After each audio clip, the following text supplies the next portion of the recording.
It's all starting to make sense. I'm finally understanding why so many people love driving an Alfa Romeo. Hey. Here I have a 1989 Alfa Romeo Spider Graduate, a fun two-seater front-engine rear-wheel roadster. This got its name due to its success in the movie The Graduate, featuring Dustin Hoffman. In that, old Dusty was driving a 67, which was a bit more sleek than this model year. This is the entry-level trim, but regardless of the trim, you got the same performance. You just missed out on a few visual upgrades and a few amenities like power windows and air conditioning. And that's a good thing, you see, because the less that comes with an Alfa, the less that can break on you. The Spider was produced for 27 years, from 1966 to 1993. And within that span of time, they produced just under 125,000 cars. That's not a lot. Due to poor sales overall, Alfa packed their bags and left the North American market in 1995, which I now understand was a sad day. It was sad because Alfa made cars meant for driving, with throaty exhaust notes and interesting design choices. While this Spider is just a sleek, attractive roadster, some things they designed were questionable to say the least. Like, really, what is even going on here? But I think they redeemed themselves when they came back to North America with the 4C, which I would love to get my hands on for a test drive. Now you may ask, why not just buy a Mazda Miata instead of this? You'd have fewer problems and it would be cheaper to fix. But I'll tell you why not. Because while you can't argue with Japanese engineering, you can't argue with Italian design. As similar as the two are, the Alfa drives in a completely different manner. The Spider, with its low power output and lack of power steering, is a truly usable roadster, and while I may take a few jabs at the car and the brand along this video, it's all just part of the charm that is Alfa Romeo. Nothing better than driving a friggin' Alfa. So my first, I wanted to say critique, but it's not even that. I kind of thought this was, why would you do this? Why would you put this here? And then as you drive it, you're like, this is kind of the smartest thing in the world. You know? It's right there. It's accessible for you because you're driving versus, see that? See the difference? It's a foot difference. So starting this car, it's got like this slow start up to it.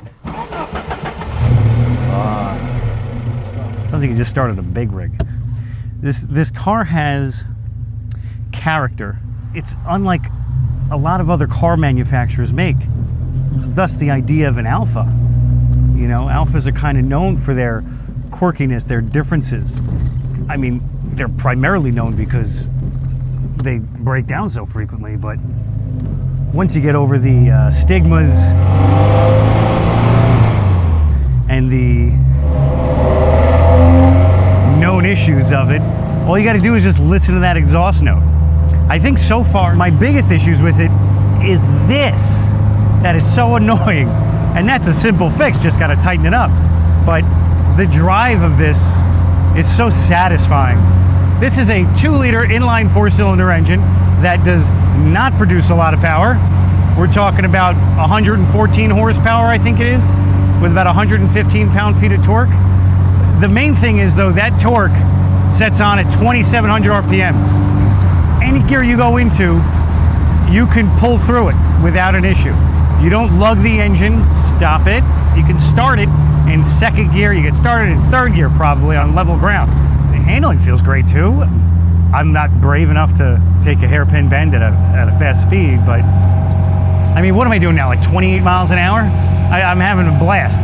I feel like I'm in complete control of this tiny little roadster. The owner of this car, a gentleman by the name of John, I asked him, have you had many reliability issues? It's the first thing you want to ask an Alfa owner. And he says absolutely not. This thing has been rock solid for him as far as engine is concerned.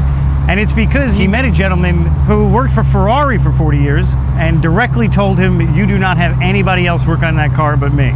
You can't ask for more when you're looking for a good mechanic, especially for an Alfa.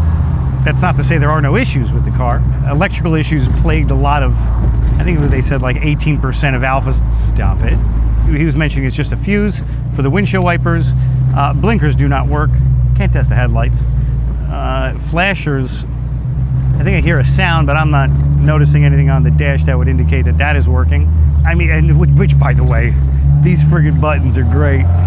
It's one of those, you press one in, the other one comes out. It's brilliant. I was looking at some owner's guides, and they said when you're looking to buy a used one, be careful of bad second gear synchros. And this is definitely fallen victim to that. Like if you want to go into second gear, let it drop. There you go, buddy. Now, really quickly, I'm just gonna go into the underground garage here because it just sounded so good.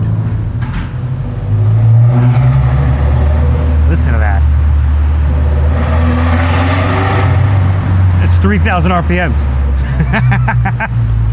And the funny thing is, if you look at the exhaust pipe, it's unsuspecting because it's this little tiny tin-looking pipe that you don't think would create a sound like this.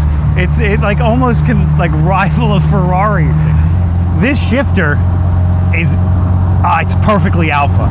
And the funniest thing is how much it vibrates. I mean, it's getting direct feedback from the transmission, and it's wobbling like a madman. I was cracking up as I was driving it earlier. I am not a fan of convertibles. It's not my thing, but I'm a fan of this convertible. I took it on a highway to get here. You don't really want to be on a highway with this. I had the top up too. Very loud, very, kind of overwhelming. It was more so that the steering got a little floatier the faster I went. So I actually kind of felt like a real looseness to it. Still responded to my inputs, but it's just something about it just didn't give me that endless trust that I want in an old car, so to speak, especially one I'm unfamiliar with. Yeah, I don't have blinkers, but I'm gonna put them on anyway because I'm a good driver. I'm going this way. It has this kind of short leg, long arm kind of thing going on, and I don't know if Italians by default have very tiny feet, but the pedals are way too close together. I also walk like a duck, so that doesn't help my situation. A number of times I mash both together. This would probably be the second Alfa that I've driven, and it gives you that attachment to the road. It gives you kind of something more than other cars would give you. They got a great community. I started reading through some of those forums, looking at problems and stuff.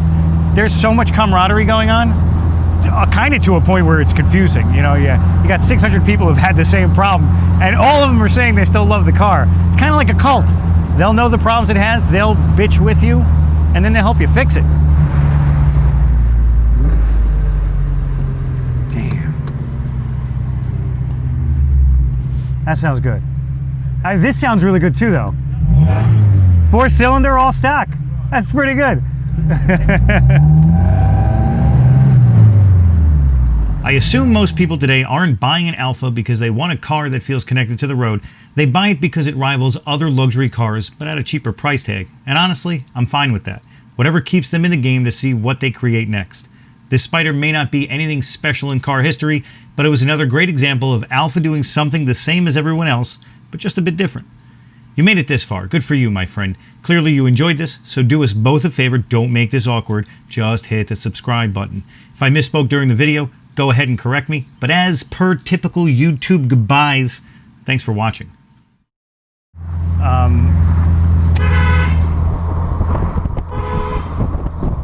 Looks one way and goes.